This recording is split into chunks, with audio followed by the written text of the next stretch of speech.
Hi guys, and many thanks for joining. My name is Kat and I like to talk about crime investigations and missing people. If you are new to my channel, please don't forget to subscribe below, hit that notification bell so you are the first one to know about any new videos I upload, like and share the video. Thank you.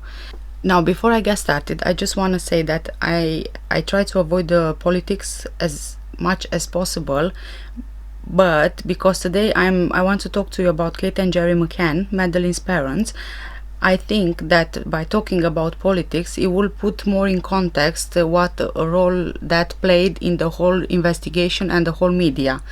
So we know that Gerry Mccann was friends, I suppose he's still friends, with Gordon Brown's brother, and on the night of Maddie's disappearance, he actually called Brown's brother, and in turn, his brother asked Gordon Brown for assistance with the case and with the investigation.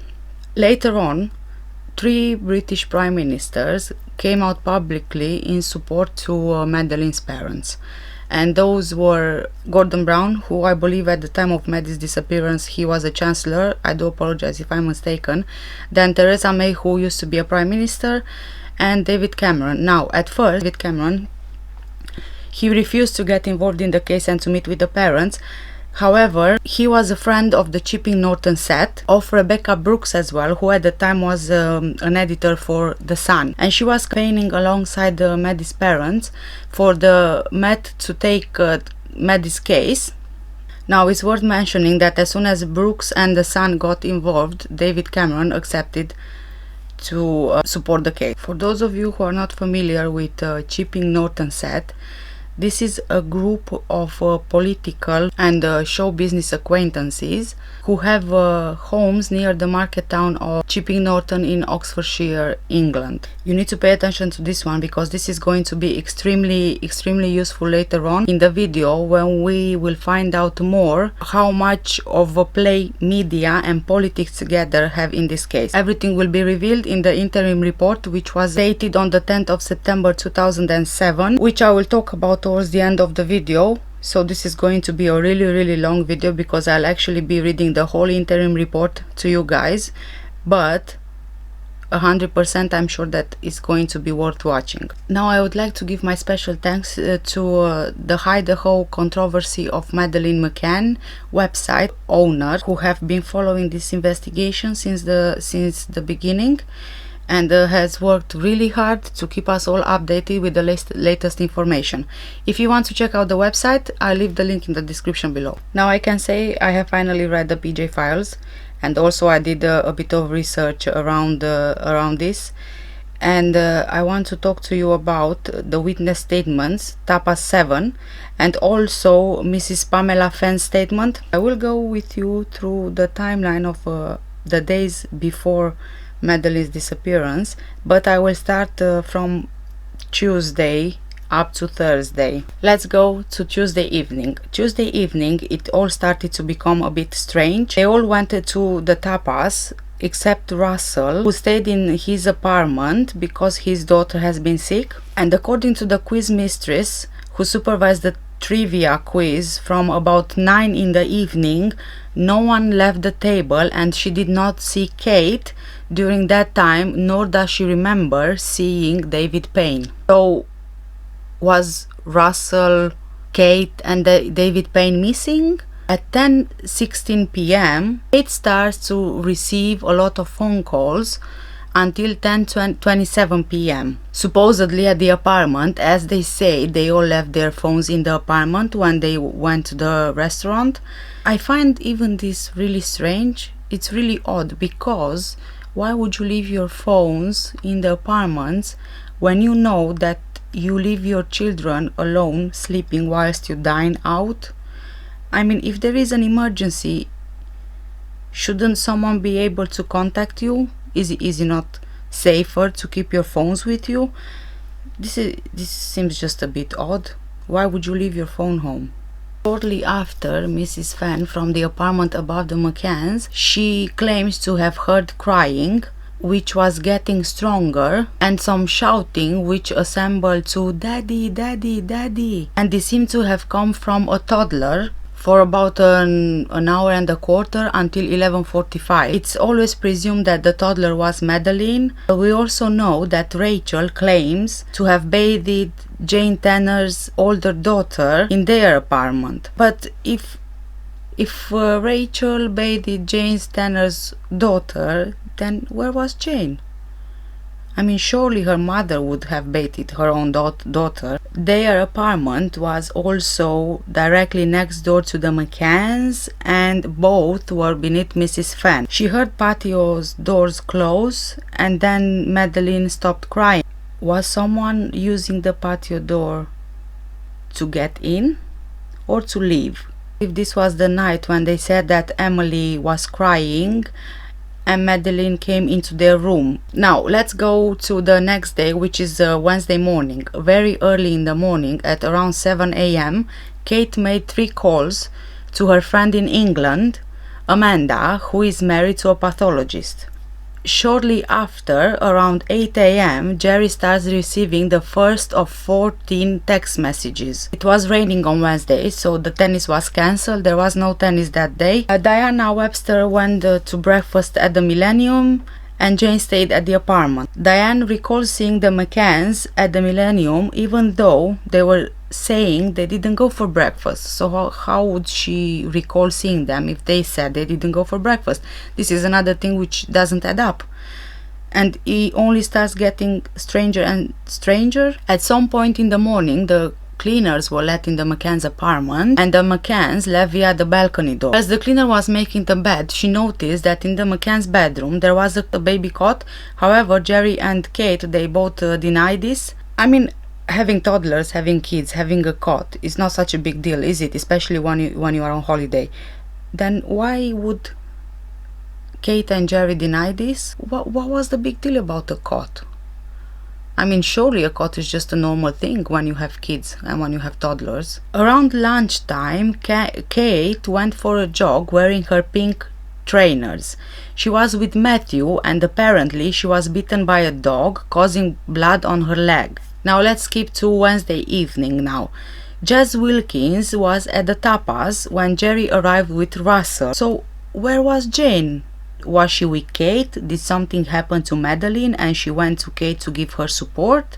Was Kate grieving? In that night, the tapas group, they stayed very late at the restaurant, and the waiters wanted to leave at midnight, but the group stayed there until approximately 1 in the morning. Now, this whole group, they have children. But I'm pretty sure you wouldn't stay until 1 in the morning somewhere and leaving your kids alone. Unless, was there something really important that they had to talk about? Now, according to Kate and Gerry, they left around 11 in the night.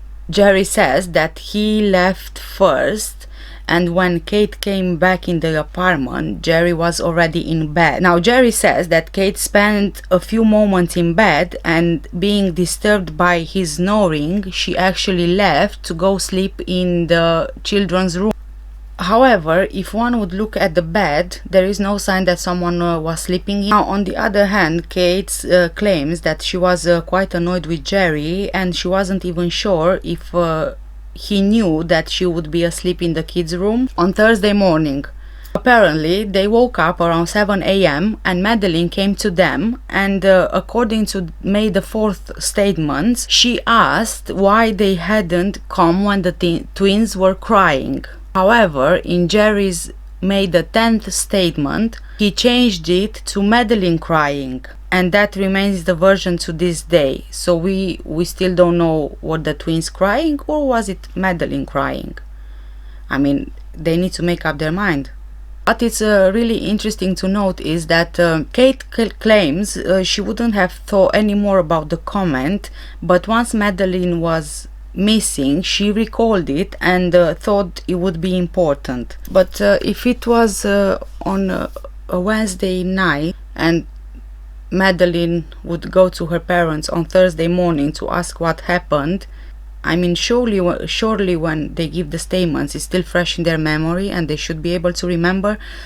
So I can't understand, how could she not remember? What's more strange is that she did tell Jane and Fiona on Thursday night before Maddie disappeared. If, as she claimed, she told them on Thursday night, then surely she would have told them the same version she told the PJ on May the 4th, that it was the twins that were crying. Then why did Jane and Fiona both claim that she told them the version that Madeleine was crying, which was the corrected version, and this came 6 days later to the previous version?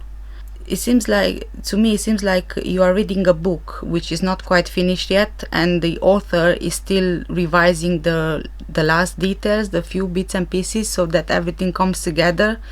Now, the following few hours are very important, and keep in mind that these statements, they were taken from them the next day after Maddie's disappearance, so everything should have been very fresh in their memory. Upon leaving the apartment, Kate said that they all left through the front door. Now, Gerry claims that Kate and the kids left through the patio doors. As it turns out, he left Kate to go down the steep steps with her 3 children so he could lock the doors on an empty apartment. That doesn't make sense. They say they dropped off the twins at the Tapas Crochet, and Gerry took Madeleine to the kids club Crochet.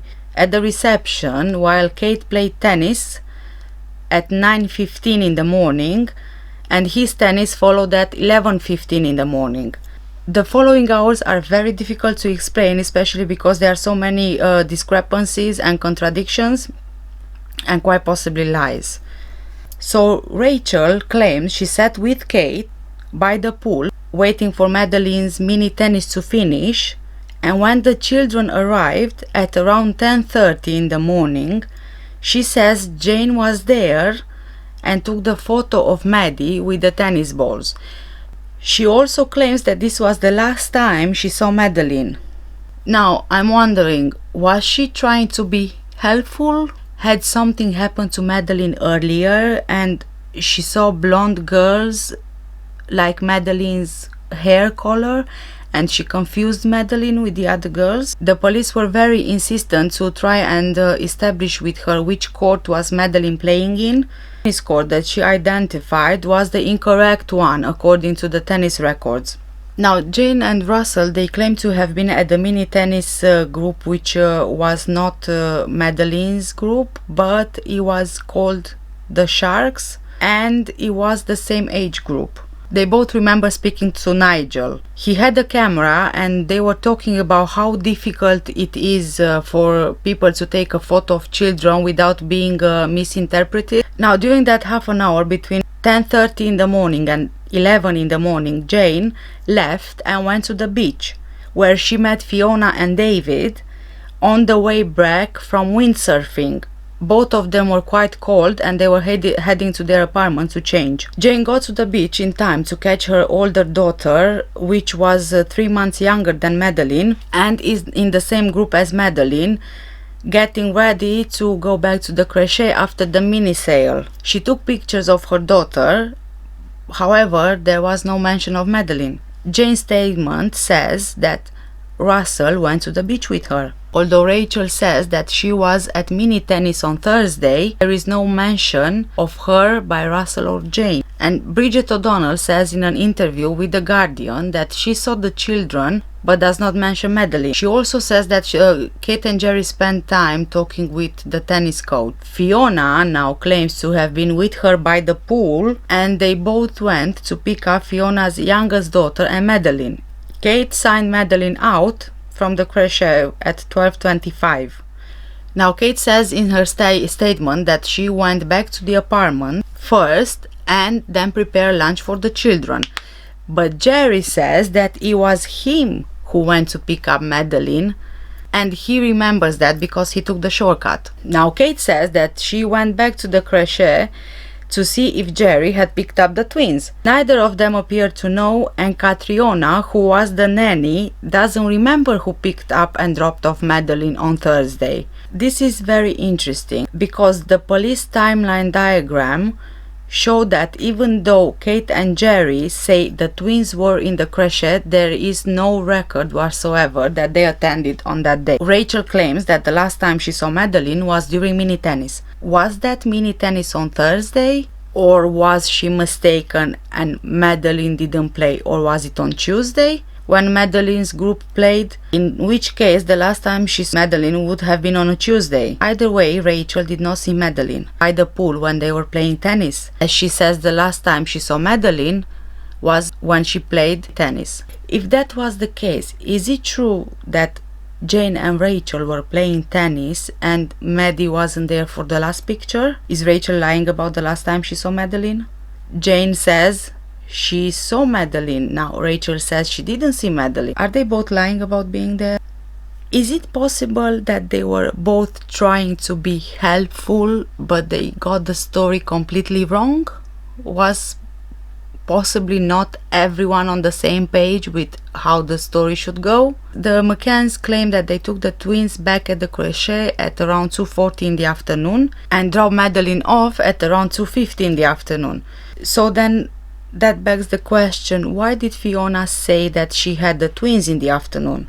Were the twins really at the crèche, or this is another made up story to match the last picture? Now let's go to Thursday afternoon. During the afternoon, Kate and Gerry managed to book a tennis court where they played before Gerry carried on playing with one of the other guests. Kate went for a jog and passed the T7, who were down on the beach at the Paraíso. The owner, Miguel Matias, claims to have seen Madeleine dancing with her daddy at the restaurant and passed the footage to the PJ. However, the footage confirms Madeleine was not there, so probably the owner was mistaken and he possibly confused the other children with Madeleine. And this only confirms the possibility that it's more likely more of the witnesses, they made the same mistake of confusing the children with Madeleine. Now we are on the same day for high tea. Gerry said he's been at high tea while the children were there, and Kate arrived after her jog at approximately 5:30 in the afternoon. Catriona, the nanny, on the other hand, claims Gerry wasn't there and he was playing tennis, which is really strange, and besides, who would have told her that and when? Catriona was invited to the McCann's home during November prior to derogatory statements and may have learned details, and she became confused. Strangely enough, she also remembers details such as Kate wearing a jogging outfit. She either heard details and made her confused, or what if she was indeed paid by the McCanns to stick up to a story, to cover them? Kate was consistently claiming that Madeleine was really tired and she kept asking her mother to carry her at the apartment. The children were signed out at 5:30 in the afternoon. Kate then carried her back to the apartment, but Gerry claims they went to the patio doors and he let them in through the back. So remember the patio doors with the steep steps? So if really Kate has been carrying Madeleine, how did she manage the twins as well on her own without Gerry's help, climbing the steep steps at the rear of the apartment? Now this was a few hours before Madeleine supposedly disappeared, and yet Kate claims she went through the front doors. So Gerry claims they went through the back doors, the patio doors, and Kate claims they went through the front doors. I mean, surely a few hours before your child's disappearance you would precisely remember which door you used. Now even the following morning when they gave their statements, they still couldn't decide which doors they used. Thursday evening, the night of Maddie's disappearance. Now there are so many inconsistencies about the next few hours. I'm really hoping that you guys will not be confused. Now Russell says that Kate and the kids were there during the men's tennis. Kate says that she went back to the apartment and took a shower and a bath.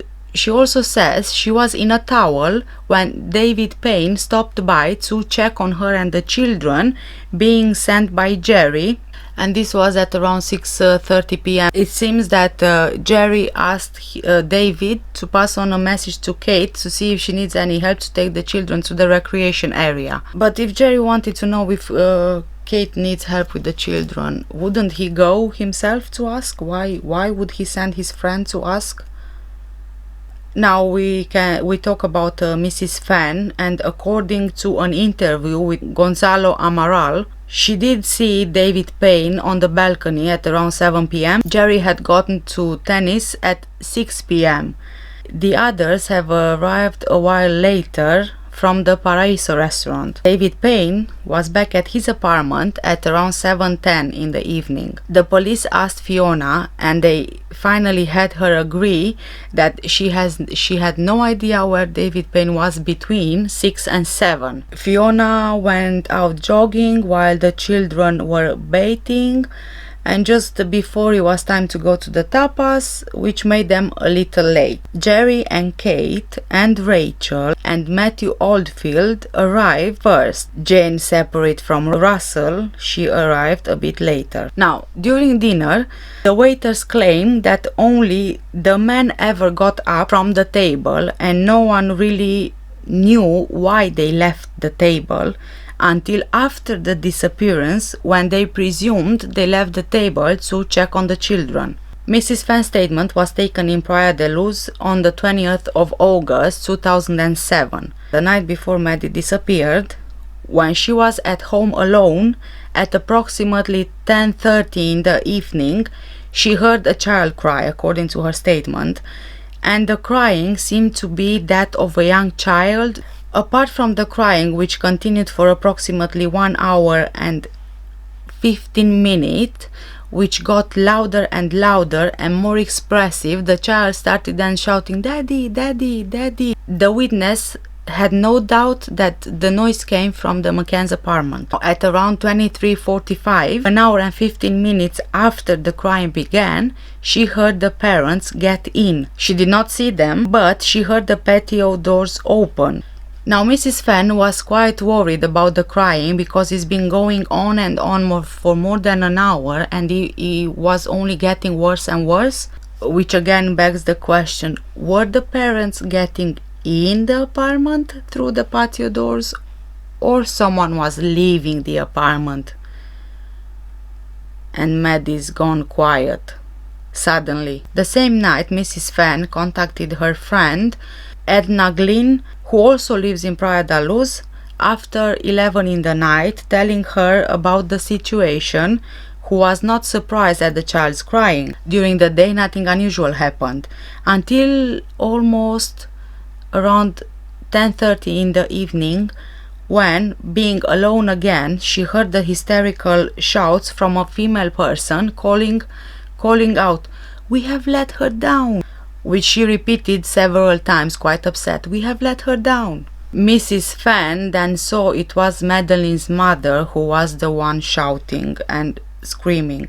When leaning over the terrace, after having seen the mother, Mrs. Fenn, she in fact asked Kate's husband Gerry what was happening, to which he replied, Gerry replied, get this, Gerry replied, "A girl has been abducted." So no, Madeleine, my daughter, was abducted. No, it was a girl has been abducted. So all it was to Gerry was that a little girl has been abducted. Okay guys, now is the time for the coffee and the long read. Are you guys ready? I'm now going to read the interim report after the phone call of Maddie's disappearance was first made to the Portuguese police. This is a very long report, so please hear me out, for the attention of the Criminal Investigation Coordinator.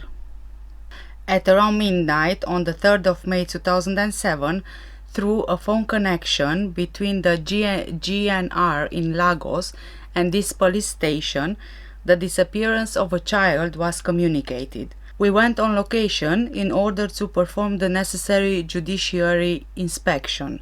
Faced with the fact the disappearance of a child, the investigation drew out the various possible scenarios.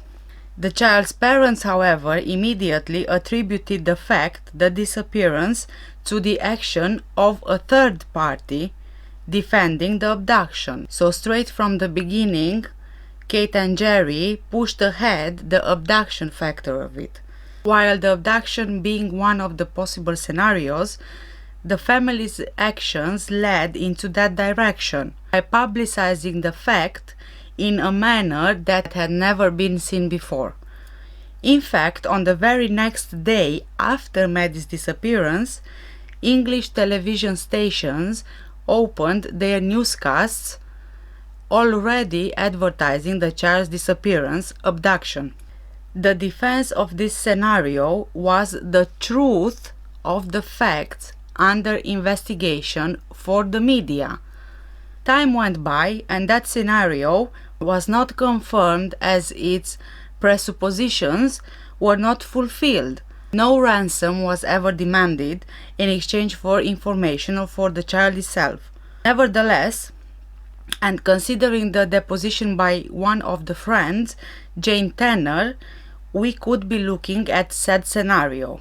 Meanwhile, diligences continued in order to collect all kinds of information, and always with the purpose of working all scenarios that were still a possibility. The information that was initially collected with family and friends was uncertain and had been worked upon by the group in order to strengthen the version that had been presented and defended. And this is exactly what the interim report says. According to the version of the parents and of the whole group, they went out to dine and all of them left their children asleep in their apartments. The group members held a meeting during which they agreed on certain rules that sustained the version of continuous checking of the children while they dined. The process includes a manuscript by one of the group members that supports this thesis. These principles, which in this manner have been shared by the entire group, have the effect that for the English public opinion, the whole group is always cleared, rendering any abnormal event that might last longer than 30 minutes impossible, given the fact that they all agreed that was the time lapse in which the children were checked. No one knows for sure. No one has got any proof whatsoever that they did indeed check on the children, apart from a manuscript which could have been written on the same night just so they are covered as a group. The version that one of the group went to the apartments to check that everything was well every 15 or 30 minutes collapses. Total incoherence results from the group's statements, which makes it very easy to verify that everyone lies. We can verify that one of the group's elements, wishing to make the group's version about the checking more consistent, gives it a personal touch. The checks on the children were carried out in two manners. One, just to listen if anyone was crying, and in case of silence, all was well. And the other one by actually checking. Oh my god. Only by reading this, it's so hard to believe. This seemed like silly arrangement, so to speak, about checking on someone who is your child. On his turn to check on the children, one of the group's elements, Matthew, did just that, as he even told Kate that all was well, with no further explanation. Kate recalls this detail. But the truth is that this information leads the investigation to wander about, to waste time and resources. It is not understandable that this information is given at the beginning and sustained throughout time, despite the fact that anyone can verify the damage that results from it for the investigation. After all this time, the same version is upheld, as well as the public insistent statement that what they want most is to assist the investigation. The investigation was forced to assume information was incorrect and move forward. This only results in If someone checked on the children and all was well, the disappearance took place between 9:30 and 10 p.m. If the information wouldn't be counting on said witness, then the disappearance would have taken place between 9 and 10 p.m., widening the time period, presuming that the father indeed speaks the truth. But there is another question about timing, which is the last time that the child was seen outside of the group by someone who can actually prove that moment was at around 5:35 p.m. when the parents went to pick her up at the crèche, which may widen the time lapse between the disappearance and the alert into 4 hours. So 4 hours. Continuing to analyze the information that was offered, we have one of the group's members, Jane Tanner, becoming a supposedly important witness due to what she told us. She saw someone crossing the street at dinner from the location of the disappearance into the direction of Robert Murat's house. This information directed and occupied the investigators' work for a long time. This may be an example of how information that is not correct may not only delay but may have led to losing the little girl.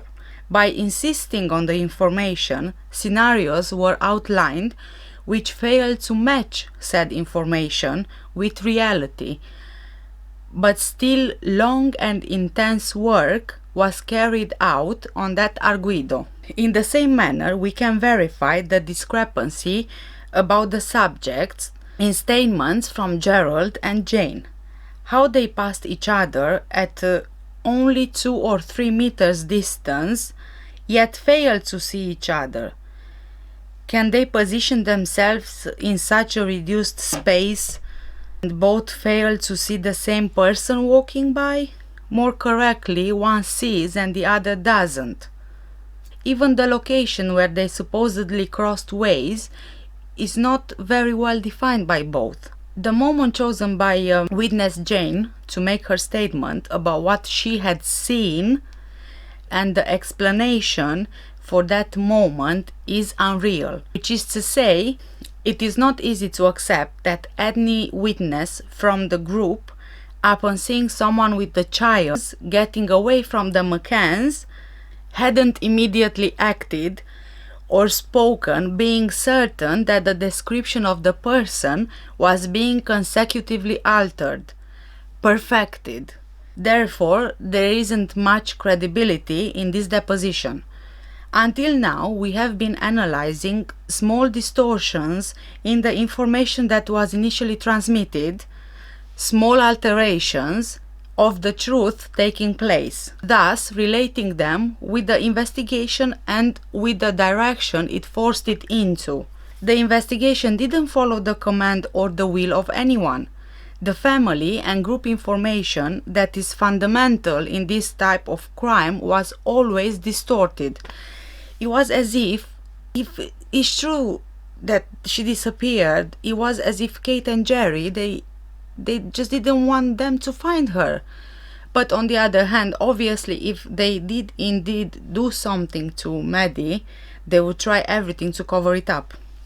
The fact that the individuals were foreigners prevented until now that direct information about the persons of the group could be collected. The parents of the minor live in a society, the British, known through the press as being very demanding. The profession of both parents, medicine, completed by the fact that the father is a surgeon, increases this degree of demand and consequent tiredness.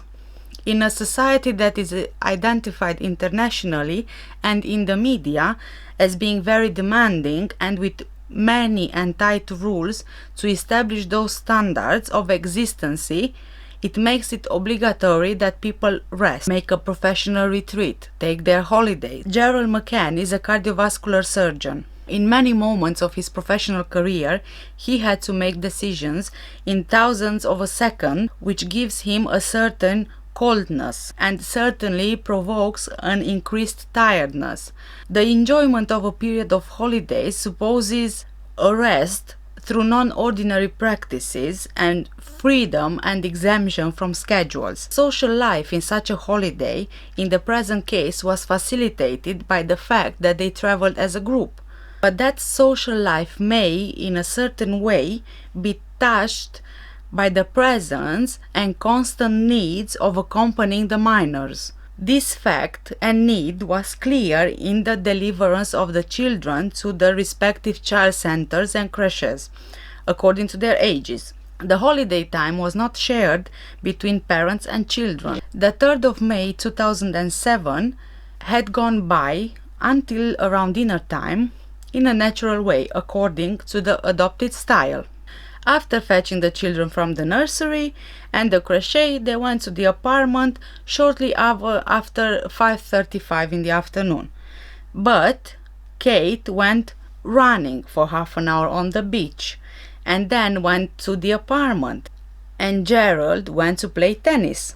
While the tennis match was taking place, another member of the group who had been in touch with Kate in the apartment for a period of time that took between 30 seconds, according to Kate, and 30 minutes, according to Gerald, showed up. In 30 seconds, we may ask if everything is well and if anything is needed, little more. In 30 minutes, we can go ahead and do something that is requested from us. They put the minors to sleep at around 7:30 in the evening. Remained at home until around 8:30 in the evening, going to the tapas restaurant afterwards. They were the first to arrive out of the group. After the entire group was at the table and when the meal started, the checks on the children began, in a way that is neither coherent nor acceptable. It could not be confirmed, and only the group defends it in sort of a unique version. Although they say in their statements that their strategic position in the tapas restaurant allowed them, the Mccanns, to see the apartment where they'd left their underage children asleep, the examination of the spot reveals it's false.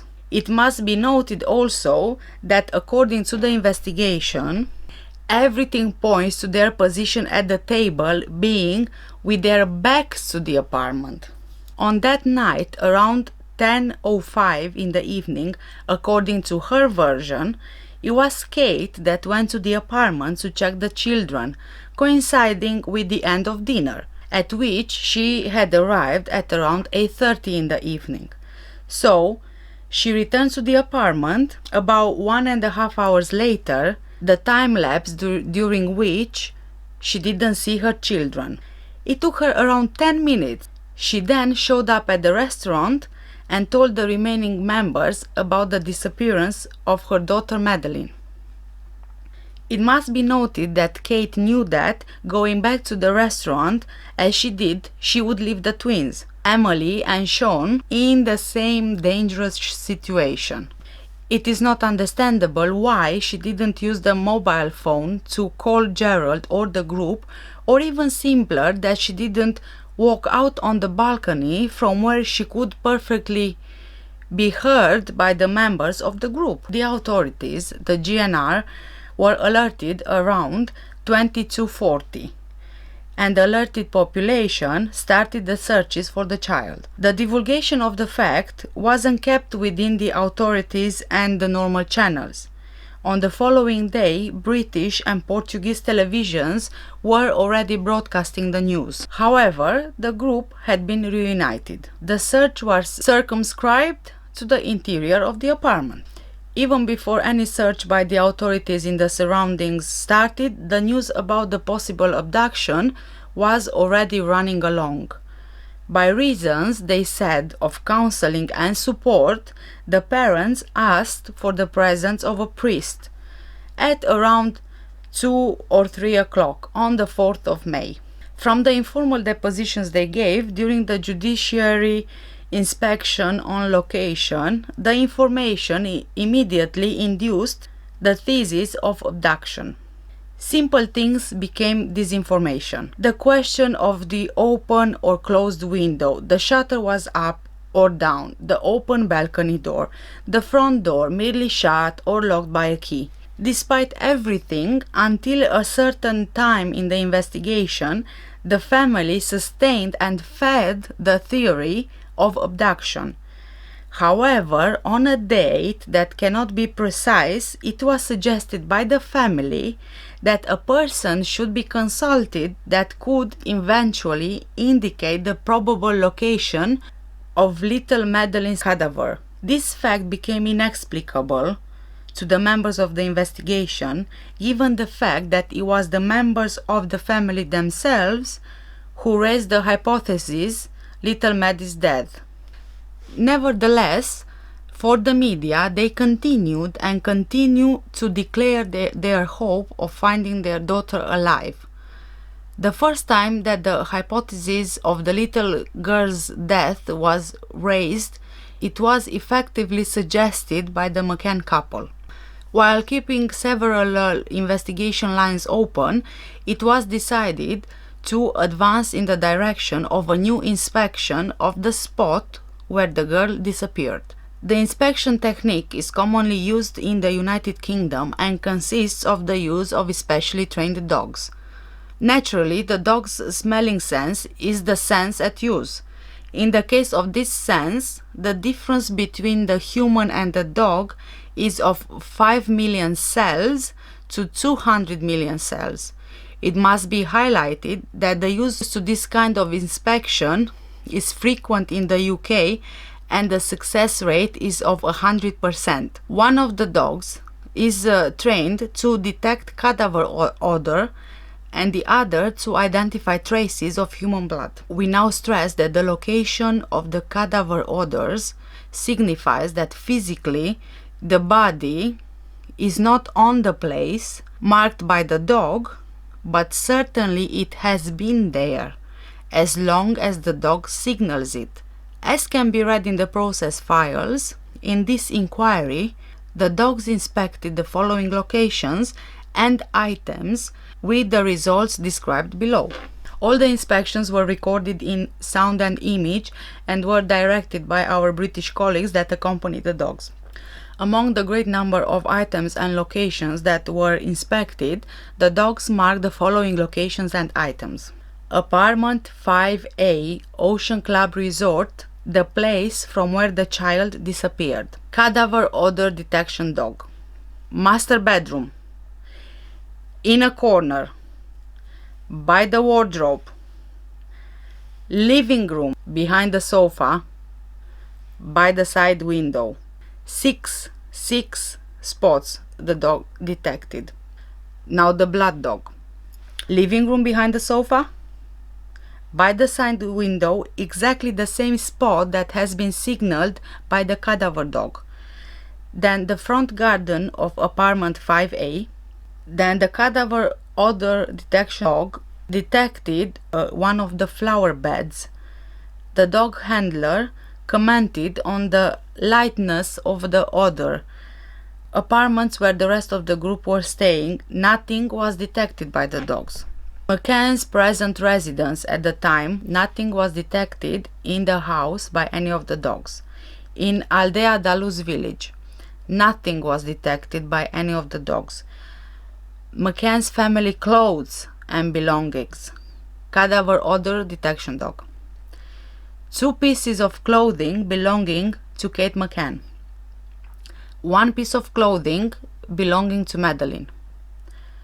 Madeleine's soft toy. The cadaver odor was detected when the toy was still inside the residence, the Mccanns, at that date. It was confirmed under out-of-the-house conditions. The vehicle that was used by the Mccann family. Cadaver odor detection dog. Marked the car key. Marked the inside of the car boot. Blood dog. Marked the car key. Marked the inside of the car boot.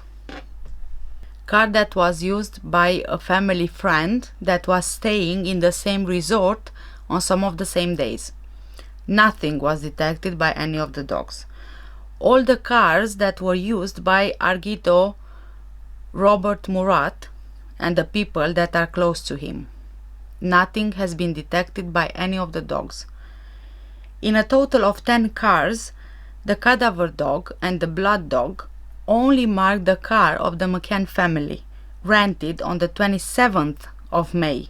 The locations and items that were marked and signaled by the blood dog are being subject to forensic exams, part of which are already concluded. Not less relevant is the refinement of the results that points towards Madeleine's DNA as being present in apartment 5A, behind the sofa, a spot that was marked by the cadaver and the blood dog. In every place marked by the blood dog, the lab confirmed that DNA was present. The media attention that has been given to the case and the search for information by said media has led to an evolution in Madeleine's parents' statements. All the information that was made public has contributed to the rebuilding of the story, adapting it to eventual police questions and to attempts to justify the indicia and consequent evidence that is being collected. Let's see. The media suggested the possibility that the children could have been sedated to be kept asleep and allow the parents some rest. Distant in time, Kate's father, the grandfather of the child, Brian Healy, admits to the press that Kate could have administered some medication to the little girl, Calpol, to help the children, sleep, contrary to what his daughter Kate has been stating. Kate, through the PJ inspector that acted as liaison with the family, asked why samples weren't taken from the twins in order to test that hypothesis. She knew well enough at the time, more than 3 months later, that such an exam would be worthless. She went even further and said that we, the investigation, should verify that the abductor had sedated Madeleine in order to accomplish his action, and that he also had sedated the twins to consummate the act. However, she didn't say it at the right moment. What we certainly know is that the sedatives have timings to act and timings to be expelled that vary between 6 and 200 hours. The Mccann's medical knowledge is enough to know this, even if their professional activity never included performing toxicology exams. Now, I remember reading about the sedative thing, and I remember, if I remember well, the Portuguese police, they did want to take samples from the twins, but Kate and Gerry, they both refused. When the media informed that blood had been detected in the car and in the apartment, Kate and members of her family come to public with a simple excuse that it had been someone who had access to the apartment that had placed the evidence. Now they even admit it was the criminal investigation body that placed the false evidence, blood and cadaver odor, in the apartment and in the car. In an attempt to justify the blood, Kate went even further, informing on that occasion that Madeleine sometimes suffered nosebleeds. On the day that the house search was performed at the Mccann's residence, written papers were found in the master bedroom, as well as a Bible written in English. It was open on the page whose copies are annexed to these reports with the translation. Abduction is a situation with which, unfortunately, in the United Kingdom, most of the public opinion is acquainted due to the rate of this kind of crime. Intelligent people should have a minimum of knowledge that publicity damages the investigation of an abduction crime and is especially threatening to the safety of the abducted person. They should wait for the decisions from the police authorities. There is strong evidence that the crime scene was altered and some furniture was moved around. Those changes are indications of simulation.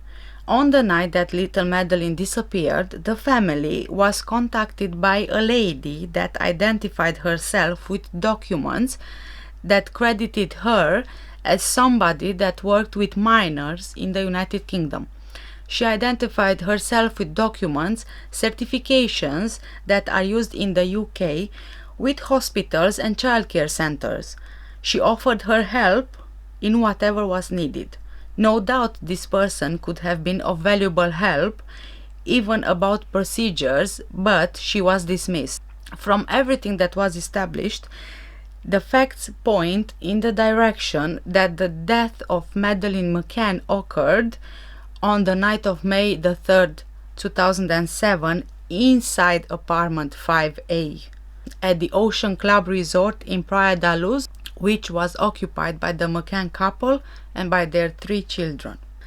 There is a coincidence between the marking of cadaver odor and blood, according to the partial lab report that has been annexed to the process files.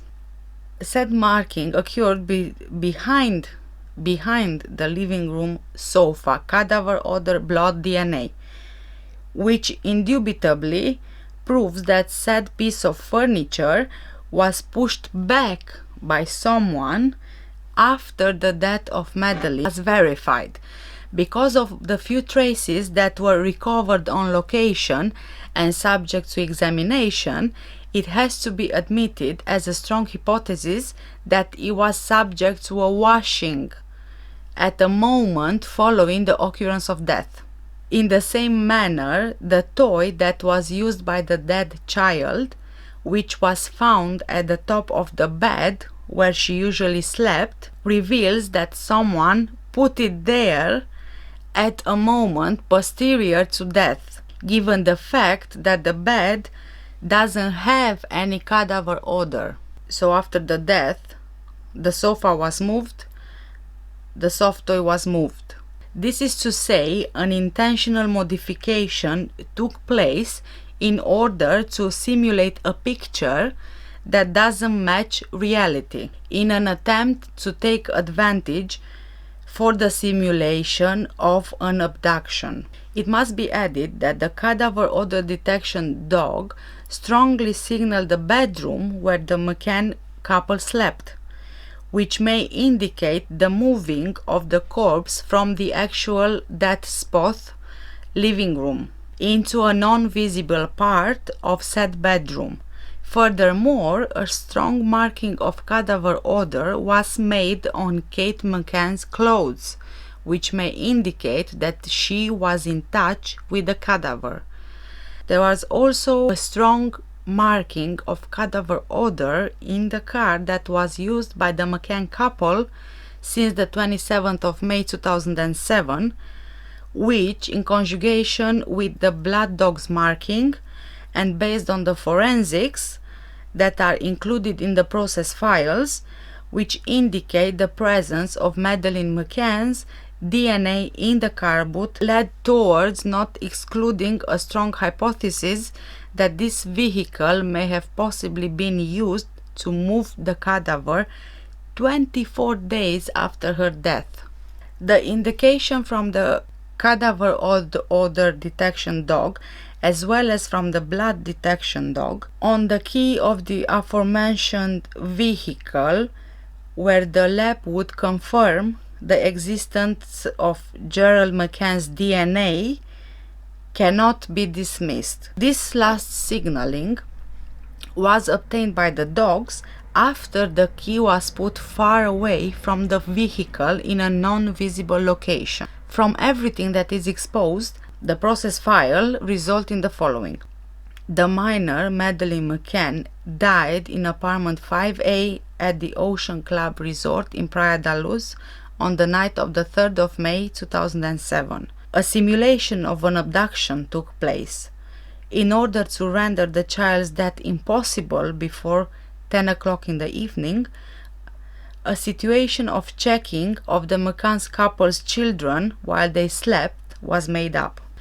Kate Mccann and Gerry Mccann are involved in the concealment of the cadaver of their daughter, Madeleine Mccann.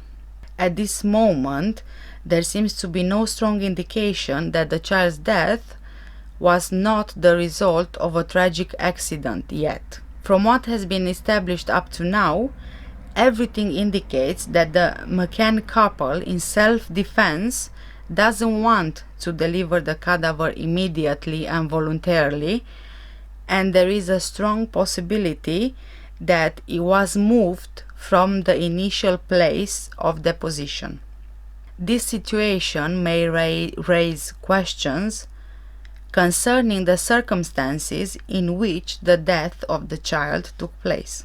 Therefore, we suggest that the case files are sent to the Republic's prosecutor in the Lagos Legal District for a possible new questioning of the Arguidos Kate and Gerry Mccann, an evaluation of the measure of restraint to be applied in this case.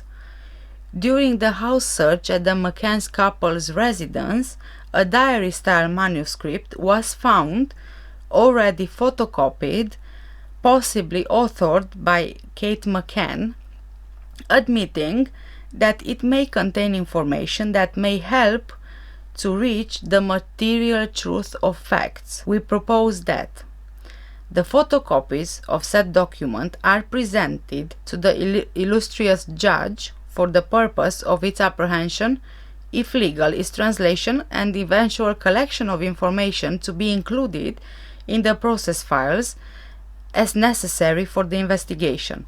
At this date, I subject the case files to your appreciation for you to determine whatever you may see as convenient. And this is the interim report. Now you can draw the conclusions for yourself. From what I understand, it's a cover-up. It truly is a cover-up. Today I want to talk to you about what was found in Mccann's apartment 5A. Let's start with this. Scent of cadaverine is a compound produced by a decomposing human body beginning 90 minutes after death. Eddie, the cadaver dog, and Kila, the blood dog, were brought in. The dog alerted to Madeleine's decomposing body in the wardrobe of 5A, Kate's clothes, behind the sofa, in the Renault, and on the cuddle cat which belonged to Madeleine. The dogs alerted to a source of blood behind the sofa and no blood identified from analysis. They alerted to the tiles and skirting behind the sofa. The dogs were specifically trained to detect human remains and human blood. As part of their training, they were trained using human bones. All the witness statements from TAPA 7, Kate and Gerry's statements, which have humongous discrepancies and lies. It's my opinion, Madeleine might have died about 5:45 to 6 in the evening. She either fell or was pushed and fell down the stairs, banging her head. The apartment had marble floor. Probably she smashed her skull. Eddie the dog could smell cadaverine at the bottom of the stairs. I think they hid her behind the sofa, where, once again, Eddie the dog smelled cadaverine. And traces of blood have also been found, and we also know that there was a cleaning attempt made. Also, as mentioned in witness statements, which I talked about in the previous video, why would someone have a shower and a bath straight away after a shower? Presumably, this is what Kate did. I think she might have been trying to wash off the blood and any evidence. However, the dog could smell cadaverine on Kate's clothes as well. My theory is this. Hear me out. Madeleine might have been doing something wrong, something what a normal child does, which usually annoy the parents, and one of the parents snapped in anger and must have done something, intentionally or not, which hurt Madeleine to the point that she died. Now, they know they left their children alone on so many occasions, and they could have easily been accused of negligence. In a desperate attempt to avoid prison, they decided to get rid of Maddie's body. It is possible Kate, distressed, asked for Jane's help and the whole group. This group, from what I read, they are quite pervert in the sense of their bedroom preferences. I'm not gonna say the S word because it might hurt the video, so I'll just refer to it as bedroom preferences. I heard they might have been swingers, and the reason why they were traveling, and this might be one of the reasons why they decided to travel as part of a group. And it's quite possible that being scared they will damage their reputation, they helped Kate and Gerry get rid of the body, evidence, and come up with a cover story. Although everything got muddled up, so many inconsistencies in their statements that it makes your head spin. So many inconsistencies and so many lies is unbelievable. Check out my other video about the witness statements. Now, there is a reason the dog could smell blood outside of apartment 5A. It is possible Gerry was seen carrying Madeleine's body when a witness saw him carrying the girl. It's possible. We do know that someone saw him carrying Madeleine, and he was saying that he carried her because she was too tired. But what if indeed he was carrying her away from apartment 5A in the car, trying to get rid of her body? I think initially they probably buried her body in the near areas, but after quite some time, when Gerry with no reason traveled from US to Portugal, he actually went back for a good reason, to get rid of the body. The whole group was quite familiar with the beach, considering the fact they were jogging and visiting the beach every day when they were on holiday. And I'm really sad to say, but there's a high possibility that indeed Maddie's body was thrown in the sea. If I'm right, I don't think they'll ever be able to find it, which I really do hope I'm wrong. A group of people like Kate and Gerry and their friends, brilliant minds, could have come up with a perfect cover-up. That's the reason why Kate and Gerry straight away said Maddie was abducted. That's the reason why Kate and Gerry mentioned Madeleine not as missing but as dead, even before any official investigation suggested that. And they knew very well they would get away with it. They knew very well they would get away with it because of their political ties with Gordon Brown, with Theresa May, and David Cameron.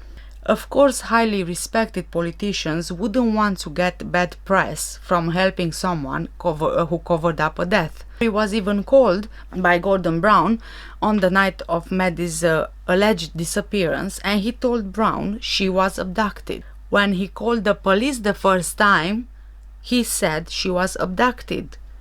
These people, they were not even willing to think of an alternative. And this is why they kept injecting the media with the story of an abduction, so people would feel sympathetic. And there are so many references with notes Kate made about photo shoots with the media to show that they are walking with the twins and so on. And this was just a few days after Maddie's disappearance, and it goes on and on with how many appointments they had with the media, and they had to be in this certain place for this newspaper, for this photo shooting, so they had to behave in a certain way. Everything was strategically planned just so they get more and more media coverage. And not only that, but both Kate and Gerry agreed to give statements to the media only if there were no bad things mentioned about them. They needed to look like the worried and devastated parent, and the British media were controlled on what they could cover. Kate and Gerry are millionaires now, thanks to Madeleine's disappearance. Kate made a book presumably about her daughter, but all she talks about is herself. Heck, they've even been on Oprah. Who have you seen as a parent of missing children being on Oprah? And who have you seen as a parent of missing child to behave and draw as much media attention as they have? And not for their child, but to cash in at the expense of their child's disappearance. Now, let's go through what they found in apartment 5A, which is quite well hidden from the public eye. The Portuguese police Interim Report claimed that Madeleine died in the apartment. Do you remember in my previous video I was actually reading the Interim Report about this. Her parents hid her body and simulated an abduction. From official police files, the minor, Madeleine Mccann, died in the apartment 5A of the Ocean Club Resort on the night of May the 3rd, 2007. Kate Mccann and Gerry Mccann are involved in the occultation of the cadaver of their child. Scotland Yard believed at one point that she didn't leave that apartment alive. I've actually doing my research, I've actually came across an article which I read, and the article mentioned that Operation Grange, which was in charge of dealing with the investigation, they were in fact not allowed to investigate the parents. Now, the cadaver odor detection dog alerted in the master bedroom, the living room, behind the sofa, marked the car key, marked inside the car boot, front garden of apartment 5A, 2 pieces of clothing belonging to Kate Mccann, 1 piece of clothing belonging to Madeleine, and Maddie's soft toy. The blood dog alerted to the living room, behind the sofa, marked the car key, marked the inside of the car boot, same spots like the cadaver odor dog.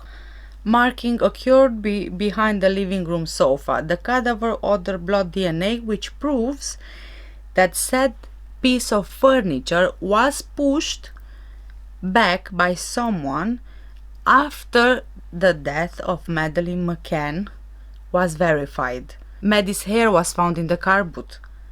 DNA was found. Why would Maddie's hair be found in the car boot? If they didn't take Maddie's body and put it in the car boot to get rid of it.